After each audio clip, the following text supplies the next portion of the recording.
Olá, pessoal. Boa noite. A gente está iniciando agora a primeira live do Circuito Universitário de Cinema, do Cinema em Movimento. O Cinema em Movimento é um projeto da MPC Filmes, que é uma produtora de filmes carioca, e visa levar para as universidades, para as faculdades do Brasil todo, uma mostra de cinema de filmes que tem como temática os direitos humanos. Então, esse é o principal foco do Circuito Universitário de Cinema.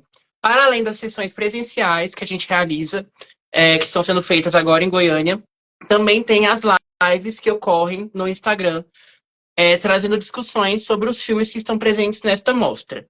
Então, essa é a proposta. Hoje, a gente está aqui com a convidada, que é a Márcia Santos Severino, que ela é filósofa, professora da Rede de Educação Básica do Distrito Federal. Ela também é, atualmente, doutoranda do Programa de Pós-Graduação em História da UFG. E, enfim, é uma professora, uma educadora que está ligada a questões que são relativas ao filme que a gente vai tratar aqui hoje no nosso bate-papo, que é o Vozes Negras. Então, já que eu já apresentei, eu convido a nossa convidada também a falar um pouco sobre ela e também já começar a falar um pouquinho sobre as suas percepções iniciais acerca do filme. Muito obrigada. Oi, Thiago. Boa noite, audiência, né? Gente, meu celular ele é muito antigo e muito ruim, então a imagem não está muito boa, mas vamos lá, né? Bom, primeiro eu quero agradecer ao Thiago pelo convite, né, para estar aqui debatendo esse filme. Foi um filme que eu não conhecia e eu não sabia, inclusive, do que se tratava exatamente a temática, e para mim foi muito importante assisti-lo, porque esse filme fala, né, da atuação de três militantes do movimento negro brasileiro, que são muito importantes, né, para a luta do movimento negro de uma maneira geral e para a luta das mulheres negras no Brasil, né.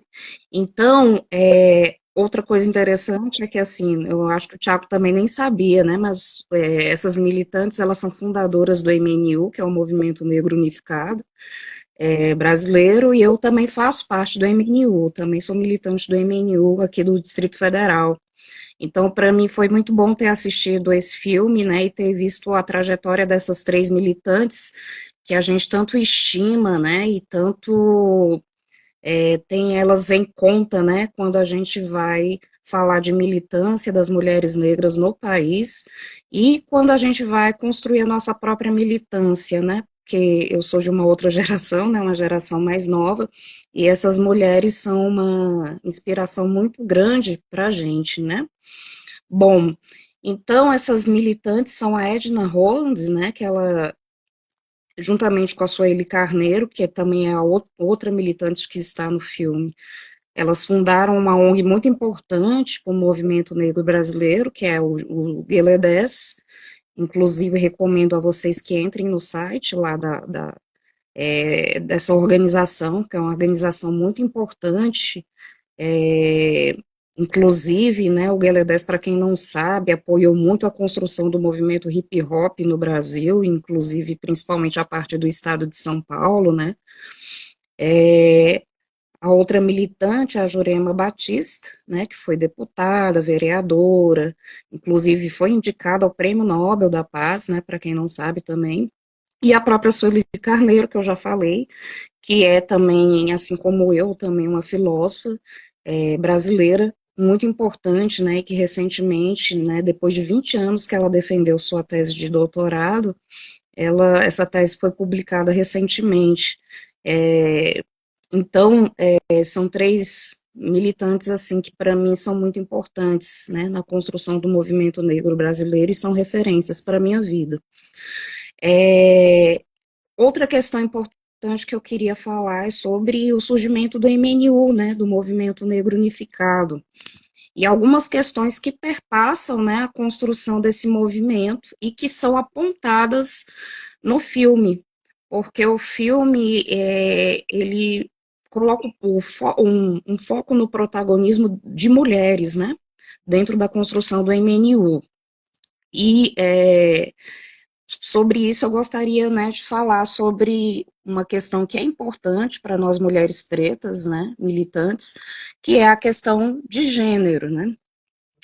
No filme, né, elas apontam, para quem não sabe, tá, gente, o MNU, ele surgiu, o Movimento Negro Unificado, surgiu no Brasil, em São Paulo, em 1978, depois de um ato político organizado nas escadarias do Teatro Municipal lá em São Paulo, e esse ato, na época, foi um ato emblemático, né, principalmente levando-se em conta que naquele período nós ainda estávamos passando pela ditadura civil-militar, né, ou militar, como alguns preferem chamar. Então, esse movimento, ele surge a partir de alguns atos de racismo perpetrados aí pela polícia de São Paulo, na época, né, então, uma das principais questões foi a de um rapaz que foi negro, que foi preso e torturado porque pegou uma caixa de fruta, de um caminhão de fruta que estava estacionado na rua, e ele pegou ali, o caminhão estava aberto, ele pegou a caixa de frutas que tinha no caminhão, e a partir disso ele foi perseguido, preso, torturado, e etc. Né? Então, esse foi um estopim, né, da construção desse ato, que ocorreu em 78.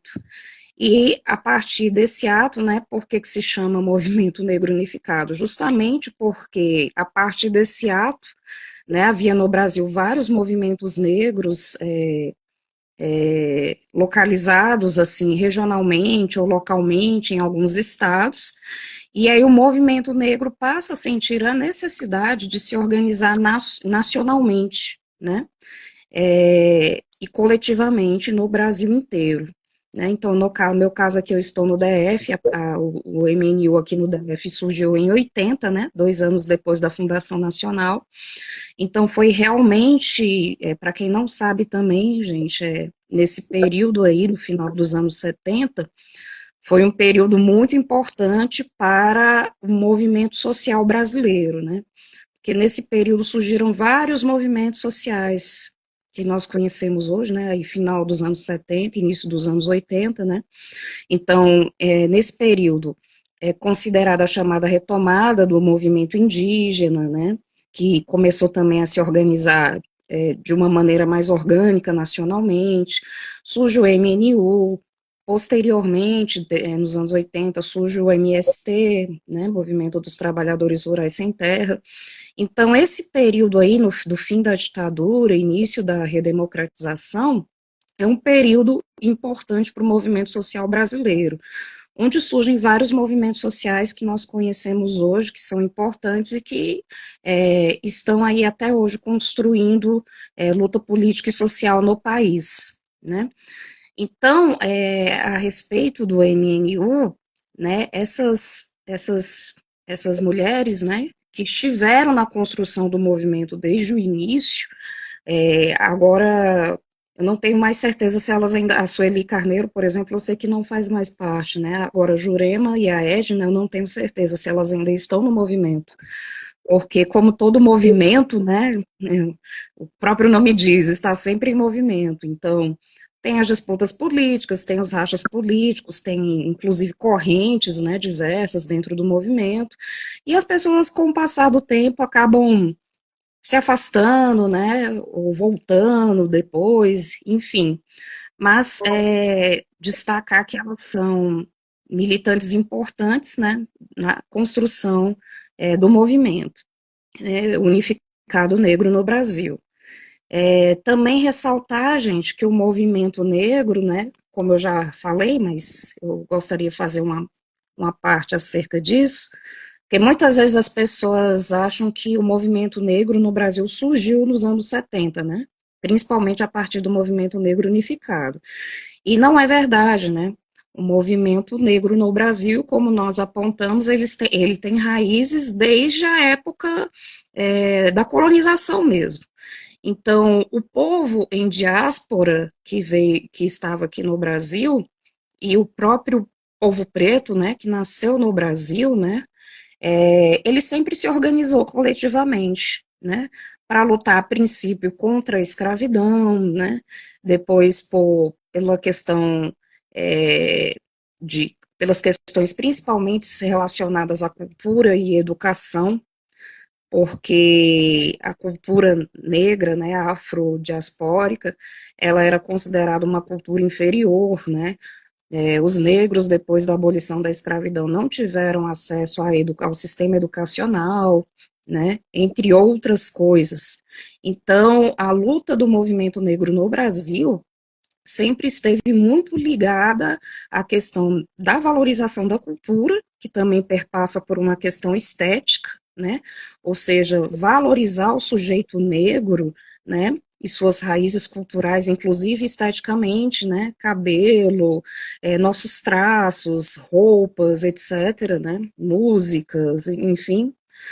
E também, além disso, né, a questão educacional, né? Então, quando a gente sabe que, por exemplo, as ações afirmativas foram implementadas aqui no Brasil, né, principalmente ali no início dos anos 2000, o movimento negro já lutava por isso há muitas décadas no Brasil, né?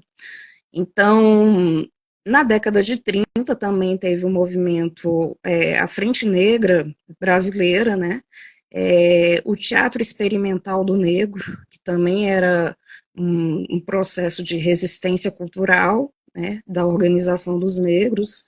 Então, o movimento negro, ele é muito anterior à década de 70, na realidade, né? Então, é importante destacar isso. Mas, assim, a principal questão que eu acho que essas mulheres apontam no filme, né, é que eu gostaria de falar, né, aqui sobre alguns aspectos. Primeiro, né, a questão desse mito da democracia racial, né, que nós sempre tivemos aqui no Brasil. Então, eu acho interessante que a Jurema Batista, ela tem uma fala no filme, né, inclusive, depois você coloca o link aqui, Thiago, para o pessoal que não assistiu, assistir o filme, né? Mas ela tem uma fala que ela achava que não existia racismo no Brasil, né? E ela própria, sendo uma mulher de pele negra retinta, né?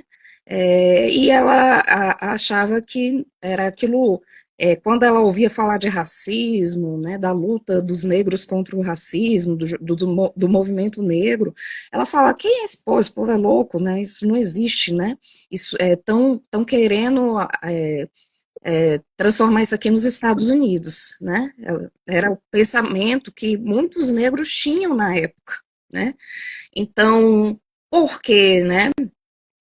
Como eu costumo dizer, o racismo ele é uma categoria plástica, né? E ele se adapta de acordo com o que é necessário ali dentro daquela determinada formação social, o que a branquitude necessita, né? Naquela formação social. Então, no caso brasileiro, né? Inclusive, né?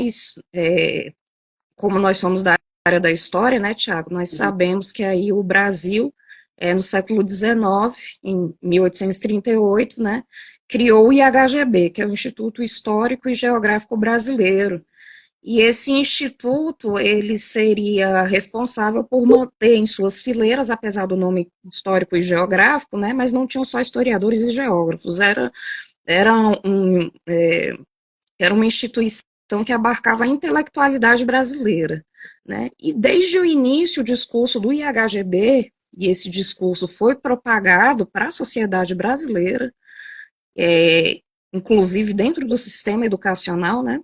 O discurso é de que o nosso país é um país integrado racialmente, né?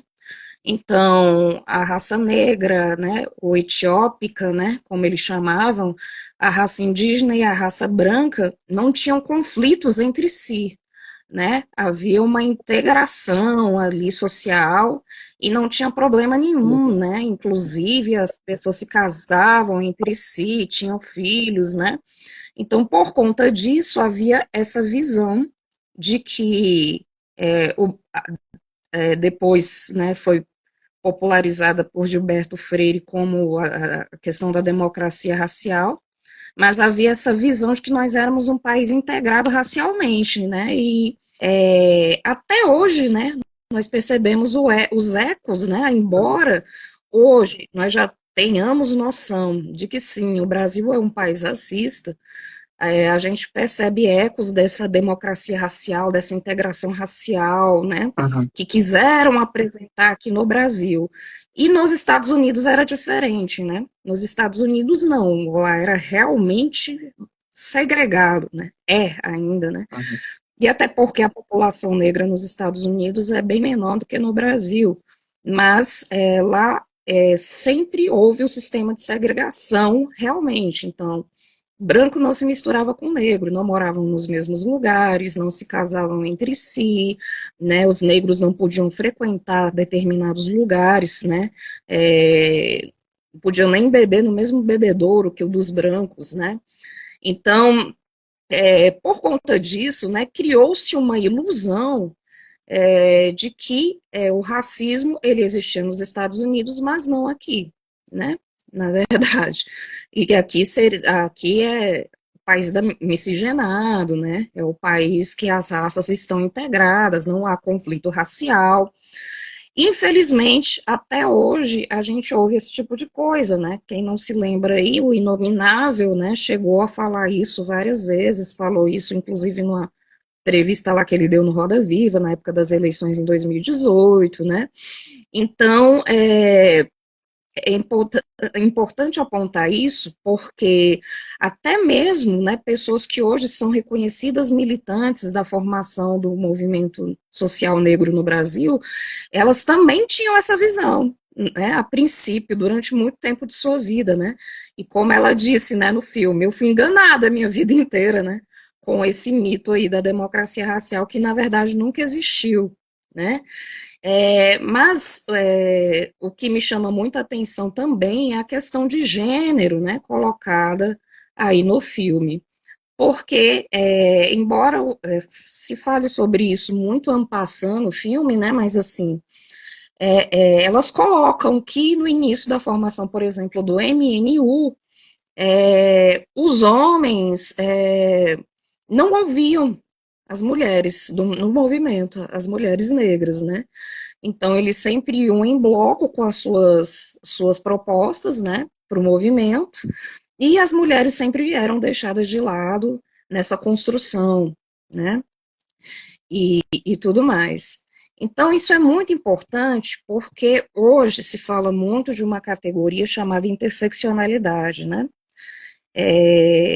que é uma categoria que eu, pelo menos, considero hoje, dentro da ciência social, das ciências humanas, uma das principais categorias de análise que existe hoje, uma das categorias que vem sido mais enfatizada e estudada, né, e a interseccionalidade, ela trata, né, não só apenas da questão de classe, né? Então, o problema do tecido social brasileiro, ele não está só na pobreza, né? Ou na divisão de classes, né? Entre trabalhadores e burgueses. Existe também o problema do gênero e existe também o problema da raça, né? E hoje também já foram incorporadas outras questões, como etarismo, capacitismo, etc. Mas é importante a gente entender que a interseccionalidade ela não é uma simples soma de opressões, né, gente? E nenhuma questão de competir para ver quem é mais oprimido, não é isso. A questão é só entender, né, as idiosincrasias que perpassam cada indivíduo, né? Então, as mulheres negras, né, dentro da sociedade brasileira, elas estão, têm questões, suas próprias questões de opressão, que se diferenciam das questões de opressão dos homens negros. O que não quer dizer que um sofre mais que o outro, não se trata disso, tá, gente? Se trata de entender quais são essas idiosincrasias, né? E no caso, eu acho interessante o filme apontar isso, porque, e aí eu vou falar, né, vou até ser polêmica aqui agora, que eu participo do MNU e até hoje nós temos muito forte esse problema dentro do movimento. Então, É, a fala das mulheres negras é sempre escamoteada, né? Não é ouvida, né? As mulheres negras são vistas como intelectualmente inferiores, né? E, enfim, inclusive pelos próprios homens negros, inclusive militantes, tá? Não estou generalizando, dizendo que são todos, tá, gente? Mas que isso ocorre, ocorre, né? E aí eu acho interessante, porque no filme também elas falam sobre a figura da Lélia Gonzalez, né? Bom, a Lélia Gonzalez, gente, para quem não sabe, ela, né, acho que todo mundo aqui, acho que dispensa apresentações, mas todo mundo deve conhecer, mas ela era antropóloga, historiadora, filósofa, né? E ela é uma das fundadoras, inclusive, do Partido dos Trabalhadores, né? Ela também é uma das fundadoras do MNU, também depois saiu do Partido dos Trabalhadores também, mas ela faz parte dessa formação. E é interessante que nós analisemos, porque quando a gente fala de interseccionalidade, tá certo, o termo interseccionalidade, ele pode não ter sido cunhado aqui no Brasil, né? Foi cunhado nos Estados Unidos, a partir do movimento social de mulheres negras. Mas, como a própria Angela Davis, inclusive, já registrou e já disse, né? Angela Davis também, para quem não sabe, uma importante militante da questão dos negros nos Estados Unidos, né? Ela é interessante que uma vez ela veio aqui no DF fazer uma atividade, e aí toda vez que ela vem no Brasil ela fala isso, que a gente valoriza muito ela, né, os escritos dela, a construção intelectual dela, mas a gente tem aqui simplesmente a Lélia Gonzalez. Então a própria Angela Davis considera a Lélia Gonzalez como referência e inspiração intelectual para ela, né? Então, a Lélia, antes de surgir a questão da interseccionalidade, principalmente ali nos anos 80, né? Antes de existir o termo, ela já falava, inclusive antes da Angela Davis, né? Que foi uma das primeiras autoras a falar sobre a questão de gênero, raça e classe, né? Inclusive ela tem livros sobre isso, dos anos 70. A Lélia já falava sobre isso no Brasil. Ela já falava como era importante, né? E ela, que era uma mulher de esquerda, uma mulher que inclusive fundou o PT, ela já falava como era importante articular as três categorias, gênero, raça e classe. Então, como reconhece a própria Angela Davis, né, a Lélia Gonzalez é uma grande referência, né, internacional nossa, né, para a intelectualidade negra e os movimentos sociais de negros e negras. Então, é importante que a gente entenda, né, a potência dessas mulheres negras que ajudaram a construir o movimento social negro no Brasil, e todas elas, né, se referenciavam na Lélia Gonzalez. Inclusive, eu acho engraçado que a Jurema fala no filme, né, que ela, toda vez que ela ia fazer alguma palestra ou alguma coisa, ela ia lá assistir, mas ela ficava pensando, nossa, o que essa mulher tá falando? Essa mulher é doida. Ela não, ela, tamanha, porque na época, tá, gente, é porque hoje a gente fala de interseccionalidade, né, inclusive é um conceito que surge no movimento social, né, não surge dentro da academia, mas agora na academia está super bombando, né, digamos assim, mas quando a Lélia falava sobre aquilo nos anos 70, todo mundo achava ela louca, tá, gente? Entendam isso. Então era, ela é fundamental, tá, gente, para que a gente compreenda a luta social do movimento negro brasileiro, né? Principalmente do movimento de mulheres negras, né? Que é uma questão polêmica, né, gente? Porque quando a gente fala de movimento de um feminismo negro, né, muitas vezes o movimento de as feministas brancas, elas não concordam, né? Acha que é uma divisão do movimento, que não pode dividir e tudo mais. Só que aí eu separei aqui um trecho de um discurso de uma ativista negra norte-americana do século XIX, que era a Sojourner Truth. E ela ela fez um discurso, né? Escreveu não, ela fez o discurso num congresso que estava acontecendo, onde tinha homens, mulheres brancas também presentes, e estavam se falando sobre a questão do feminismo, né, das sufragistas nesse congresso, e aí ela foi e fez aqui, vou só ler um trecho do discurso aqui que ela falou. Aqueles homens ali, né, ela está se referindo aos homens que estavam lá no Congresso, dizem que as mulheres precisam de ajuda para subir em carruagens e devem ser carregadas para atravessar valas e que merecem o melhor lugar onde quer que estejam. Ninguém jamais me ajudou a subir em carruagens ou a saltar sobre poças de lama e nunca me ofereceram melhor lugar algum. E não sou eu uma mulher? Olhem para mim, olhem para meus braços. Eu arei e plantei, e juntei a colheita nos celeiros, e homem algum poderia estar à minha frente. E não sou eu uma mulher? Eu poderia trabalhar tanto e comer tanto quanto qualquer homem, desde que eu tivesse oportunidade para isso, e suportar o açoite também. E não sou eu uma mulher? Eu pari 13 filhos e vi a maioria deles ser vendida para a escravidão. E quando eu clamei com a minha dor de mãe, ninguém a não ser Jesus me ouviu. E não sou eu uma mulher, né? Então esse discurso ficou conhecido como E não sou eu uma mulher, né? Inclusive a Bell Hooks até fez um livro depois com esse título, né?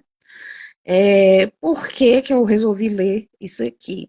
Porque esse trecho desse discurso da Sojourner Truth, para que fique evidente, né, é, e, a, e aí mais uma vez invocando a categoria de interseccionalidade, fique evidente que a situação das mulheres negras não é a mesma situação das mulheres brancas, né?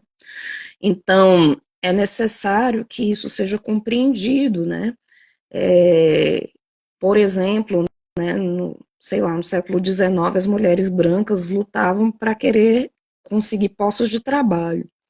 Enquanto isso, as mulheres negras já trabalhavam há muito tempo, né? As mulheres negras queriam era não trabalhar mais, né? Porque já não aguentavam mais. Então, eu acho que é mais ou menos isso que eu queria destacar no filme, né? Destacar como é importante compreender a trajetória do movimento negro no Brasil, destacar como a questão de gênero é importante, né, para a construção do movimento negro brasileiro, né, e destacar a importância da Lélia Gonzalez, né, enquanto uma figura importante não só para nós no Brasil, mas mundialmente, né, uma intelectual muito importante, inclusive, tá, gente, o Brasil tem uma tradição de intelectuais negras muito forte, né, principalmente na filosofia, embora quando a gente vai estudar filosofia na universidade, ninguém estude elas, mas tem, tá, gente, né, a própria Sueli Carneiro é uma delas também, né, e a questão desse mito, né, dessa integração racial brasileira, né? Então, são todos os aspectos ali que são colocados no filme, né? E que eu acho que são mais importantes. Bom, acho que seria isso, mais ou menos. Certo. Então, de acordo com a sua fala, eu vou tentar aqui formular uma pergunta que me veio à tona, que seria muito sobre como que a academia, ela muitas vezes, a gente sabe disso, a gente está lá também, ela rejeita esses pensamentos que vêm de práticas sociais, muitas vezes, como o próprio pensamento negro, que vem dessa luta, já essa luta na vida prática, das lutas sociais. E eu gostaria de saber como que você enxerga essa essa resistência que a academia tem dessas teorias ou desse tipo de pensamento. Já que a gente sabe, como você mesmo falou, que também era uma questão que eu ia te perguntar, que na própria faculdade de filosofia, pelo que eu entendi, esse pensamento ele não aparece. E eu também penso que na faculdade de história esse pensamento também não aparece. A gente costuma. É até difícil muitas vezes você conseguir até mesmo criticar autores que estão nesse lugar mais consagrado dessa historiografia, que são praticamente intocáveis, principalmente a partir de uma perspectiva racializada, uma perspectiva de gênero, enfim, uma perspectiva que evoca esses sujeitos que historicamente foram estiveram numa posição, né, inferiorizada na sociedade brasileira. Então, gostaria de entender mais como que você vê atualmente, no cenário atual, na sua posição de ser uma acadêmica também ali, né, ainda mais num curso de doutorado, como que você enxerga a recepção ou a discussão acerca desses tipos de epistemologia, esse tipo de conhecimentos que são produzidos, principalmente a partir da questão de raça e questão de gênero também. Ok, Thiago, eu costumo dizer que eu não me considero uma acadêmica, né? Eu me considero, sim, uma intelectual, um ser pensante, mas eu nem gosto de dizer que eu sou acadêmica, né? Tamanha, assim, a problemática que eu vejo dentro da academia. Porque eu, por exemplo, né, vou dar aqui meu exemplo, eu me afastei da vida acadêmica, né, é, de, assim, depois que eu terminei a graduação em filosofia, eu fui fazer um mestrado lá no Rio, e esse mestrado não deu certo, eu acabei largando e voltando. Mas depois disso, desse mestrado, eu até disse que eu não ia mais voltar para a academia, de jeito nenhum, que eu não ia mais mexer com isso, não ia mais estudar, não dentro do mundo acadêmico, né? Por diversas questões, né? Eu acredito que, e a principal questão é o racismo, né? Que é, e, a, e, a, e, a, e o epistemicídio, né? Que ocorre a partir do mundo acadêmico.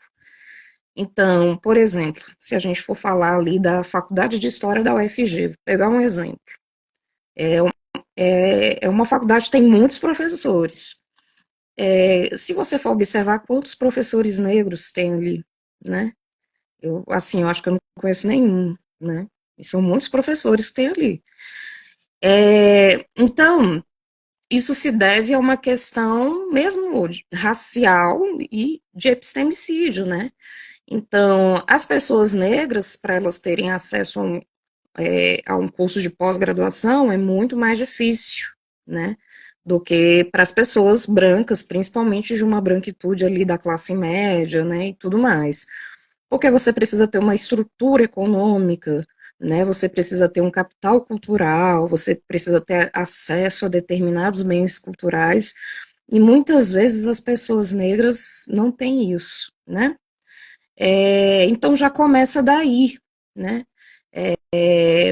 Porque se a gente não está lá dentro, né? Como que a gente vai propagar o nosso pensamento, né? A Djamila Ribeiro mesmo, uma vez, ela falou que foi estudar filosofia lá na Unesp, e ela queria estudar filosofia africana. Aí viraram para ele e falaram bem assim, aqui a gente não estuda mitologia. Então, para a branquitude, para os brancos acadêmicos, eles veem a filosofia africana como uma mitologia, né? Que mesmo que fosse uma mitologia, né, a gente também não pode minorizar a importância dos mitos, né, mas enfim, então há sempre uma inferiorização e um epistemicídio, né, do nosso pensamento, das categorias de análise que nós criamos. Hoje, por exemplo, a interseccionalidade, como eu falei na época que a Lélia pensou isso, na época que a Lélia e a Angela Davis pensaram isso, elas eram vistas como loucas, né?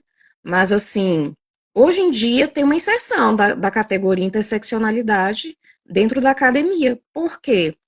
Porque, como diria a Carla Cotirene, né, e aí eu concordo com ela, é, há, uma, há uma apropriação do conceito, né? Então, por exemplo, a partir do momento que o feminismo branco e as mulheres brancas começaram a se apropriar da categoria, Então, ele passou a ser estudado dentro da academia, né? Mas demorou e levou muito tempo para que isso acontecesse, né? Então, é, isso faz, tudo é parte, né, Tiago? Isso reverbera até dentro da educação básica mesmo, né?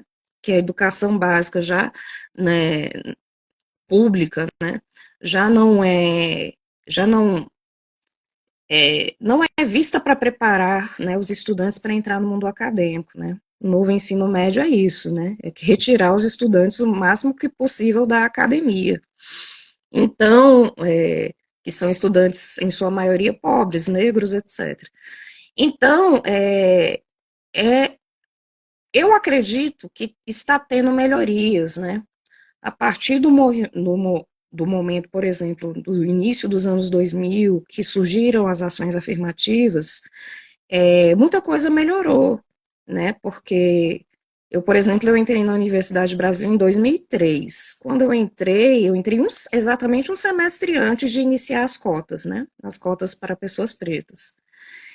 E eu achei um absurdo, assim, quando eu entrei, porque eu olhava para as pessoas, os calouros, né, de todos os cursos, assim, e todos eles se conheciam. Todos eram brancos e já se conheciam.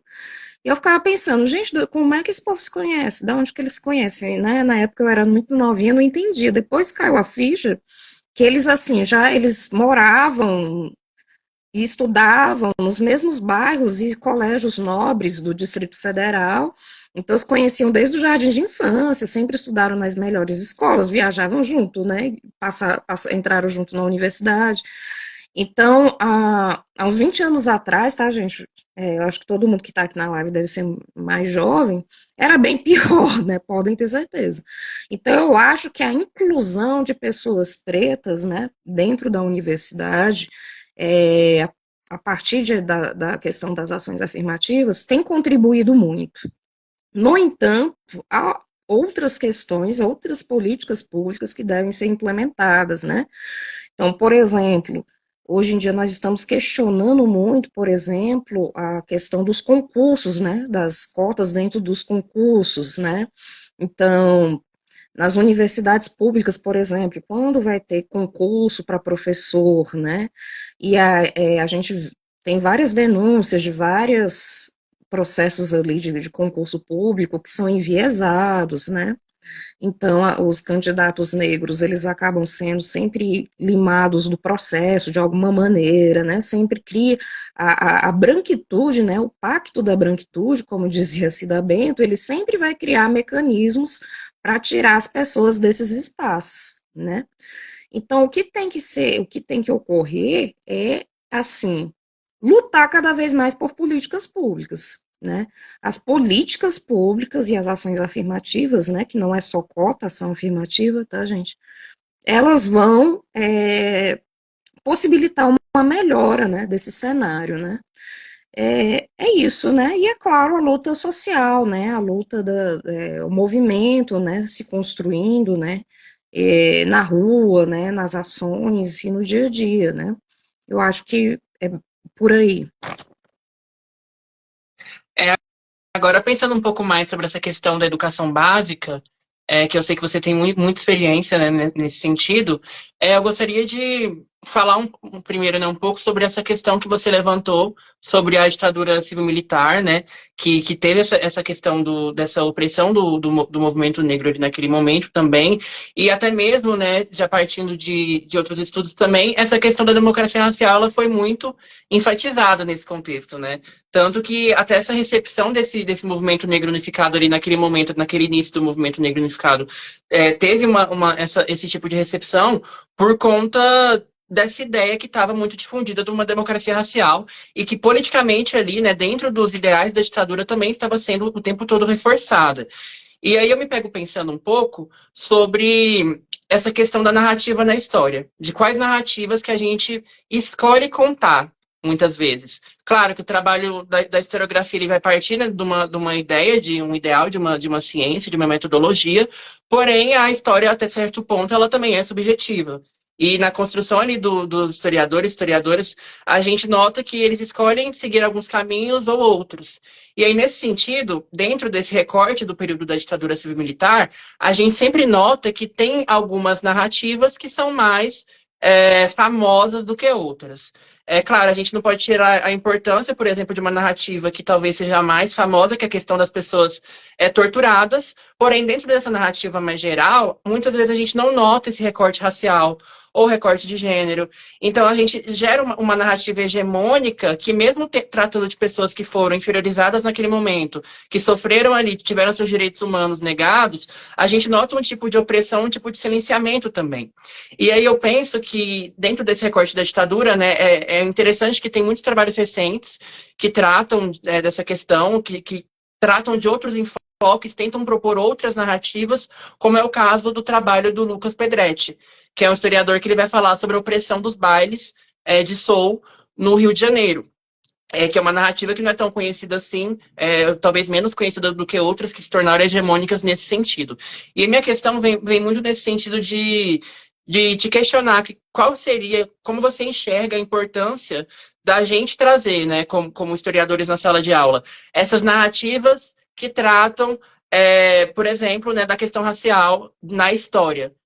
Contra outras narrativas que também são importantes, mas que já se tornaram hegemônicas e nesse momento acabam silenciando essas outras narrativas. Então, qual que seria a importância para esse público jovem, esse público que está na educação básica, de ter contato com essas narrativas diversas que vão para além daquilo que já está, de certa forma, posto ali, né, na academia, digamos assim.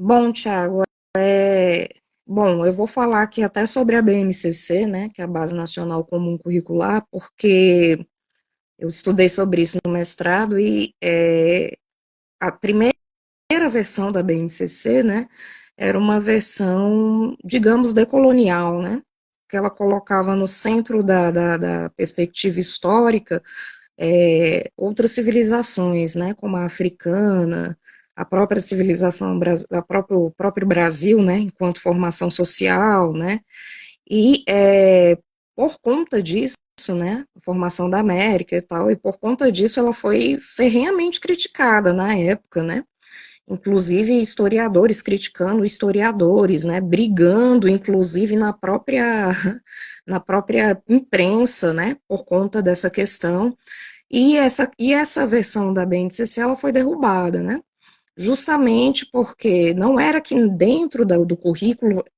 se retiraria, né, o que o ministro da Educação na época, que era o Renato Janine Ribeiro, chamava de cânones, né, porque ele dizia que aquela BNCC de história era uma porcaria porque, né, tirava os cânones do currículo, e na verdade não era isso, né, os cânones, né, como ele chama, entre aspas, continuavam lá no documento, no currículo, só que não eram mais o centro da narrativa, né, e havia uma outra perspectiva de análise temporal, né, nesse currículo, né, não era uma perspectiva puramente da temporalidade linear, né, e etc. Então, isso aí é só um exemplo, né, de como que é uma luta, né, para que a gente no ensino básico traga essas narrativas, né, porque muitas vezes o próprio professor de história não tem acesso a essas narrativas, né, claro, ele fez ali um curso de graduação, só que por sua vez, dentro da própria universidade, isso também não é enfatizado, né, não é que nem né, que não seja estudado, né, mas não é dado ênfase, né, não são as narrativas hegemônicas, né, são narrativas que estão disputando uma visão historiográfica, né, então isso não é enfatizado e quando o professor chega lá no ensino básico, aí a coisa se torna ainda pior, né, em contexto de ainda mais de novo ensino médio, aí nem se fala, né? Então, realmente, né? Aí você falou da ditadura militar, né? É importante também frisar que o projeto da ditadura para a educação era uma pedagogia tecnicista, né? Então, era ali a escola, ela tinha que formar simplesmente mão de obra, né? Então, não era uma escola de uma perspectiva reflexiva, né? Não só a escola, inclusive as universidades, né? Então, não era que foram a reforma de 68 na universidade, que a ditadura fez, e 71 no ensino básico. Então, a perspectiva dessa pedagogia tecnicista, né? Ela tem ecos até hoje, né? Na educação brasileira. E ela, na minha concepção, ela também tem um pouco disso na BNCC também, e na reforma do ensino médio, um pouco não, né, bastante, mas essa, essa, esse viés pedagógico, né, e esse currículo tradicional que eles querem impor dentro da educação, também são questões complicadas, né, questões que trazem problema.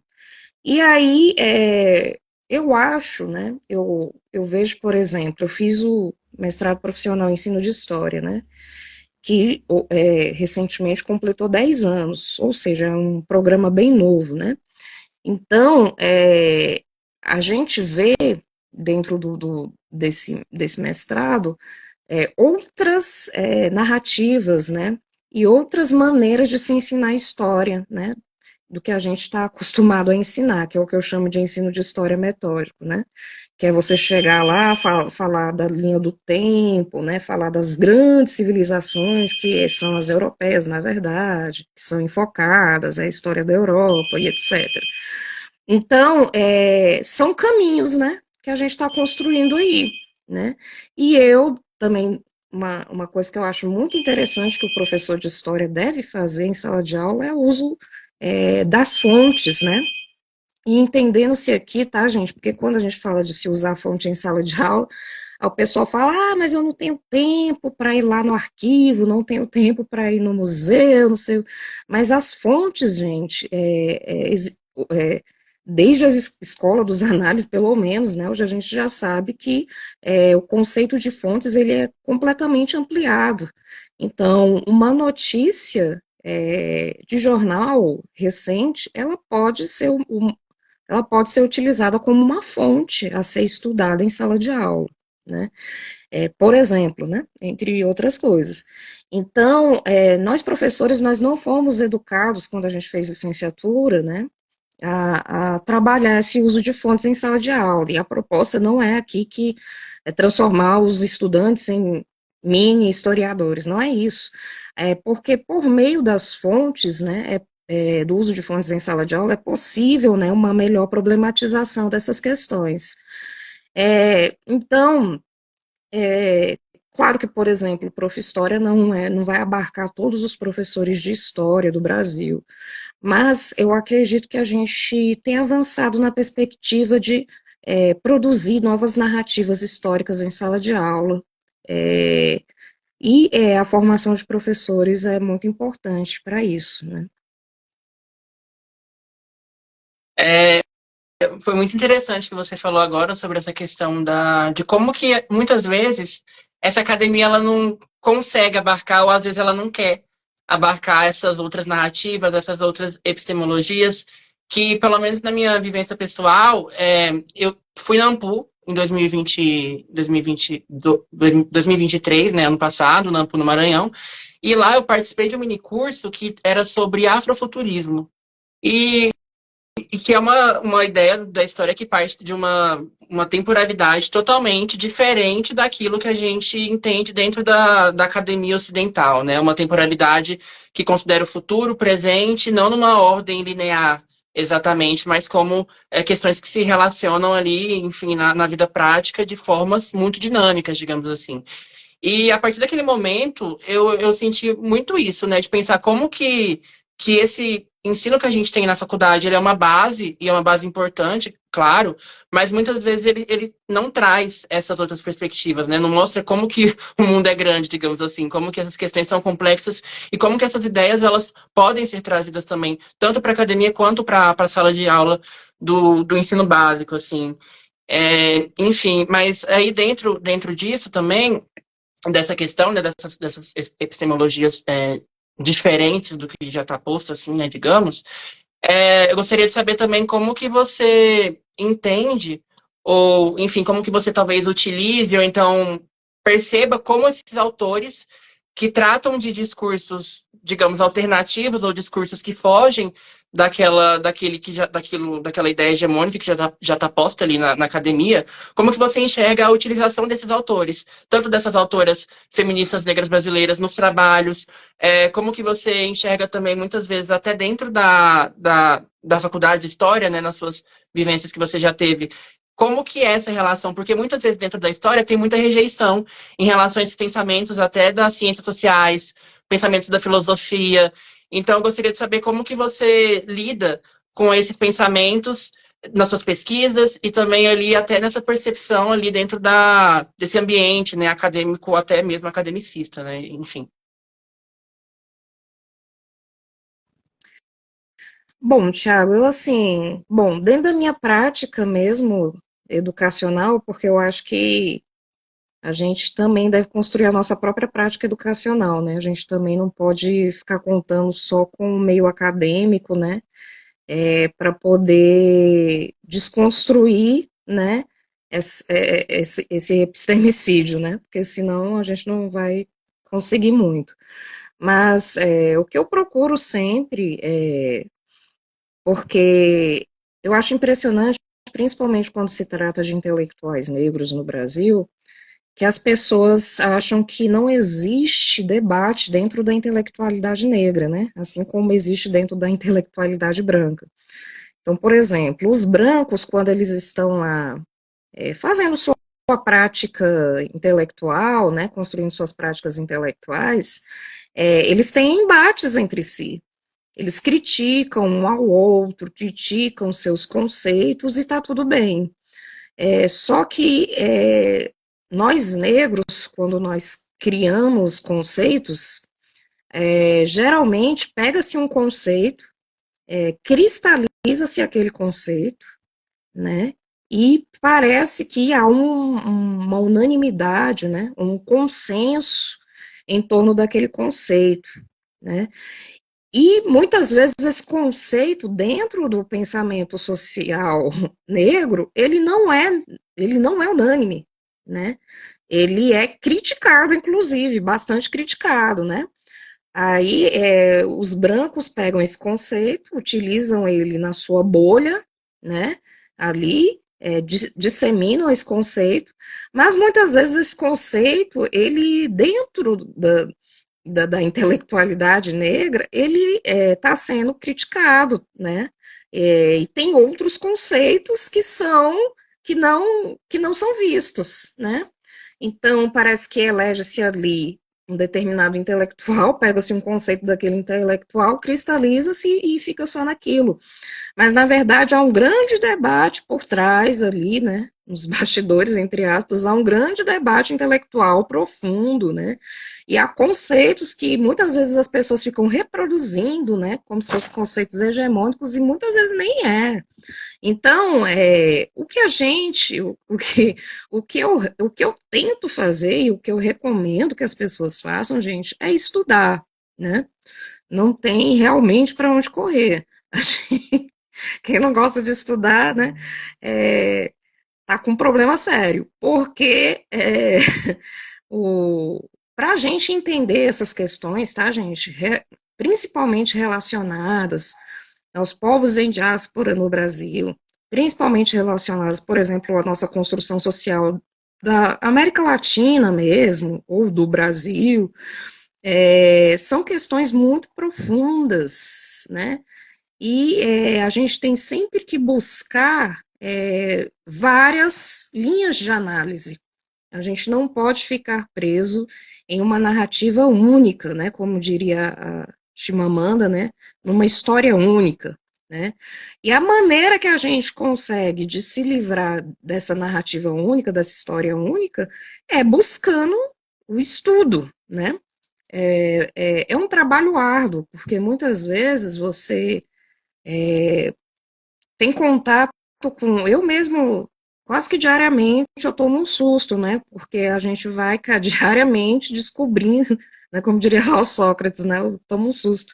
Porque diariamente a gente vai vendo como a coisa é complexa, né? E como é uma construção social extremamente complexa, né?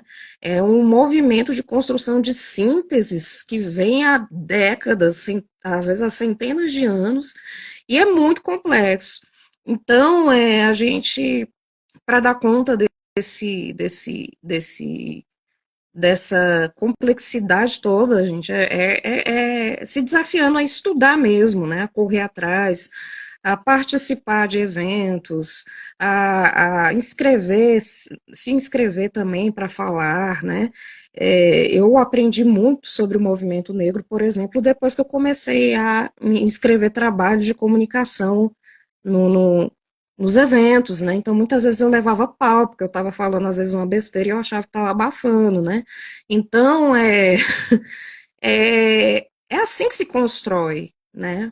Pensamento, é assim que se constrói conhecimento. É quando a gente se desafia a ir lá, conversar, né?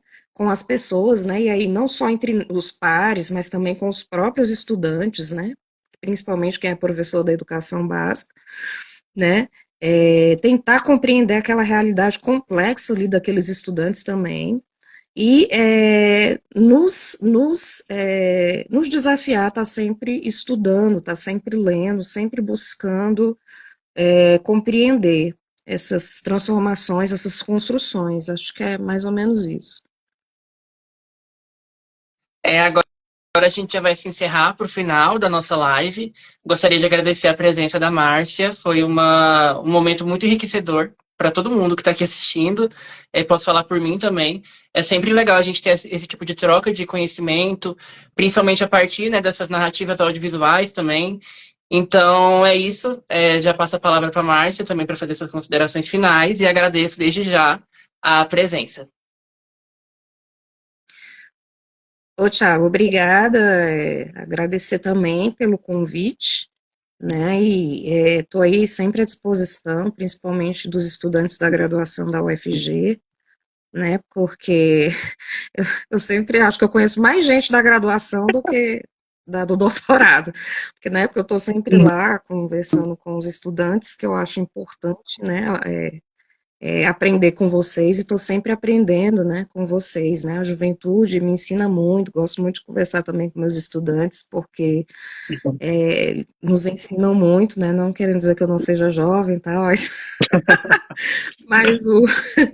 mas, agradeço demais, Thiago, pelo seu convite, obrigada. É isso, pessoal. Agradeço a participação também de todo mundo aqui na live e aguardo vocês nas próximas edições, nas próximas lives que vão ocorrer aqui no Instagram até o final de dezembro, tá? Então é isso, pessoal. Até mais.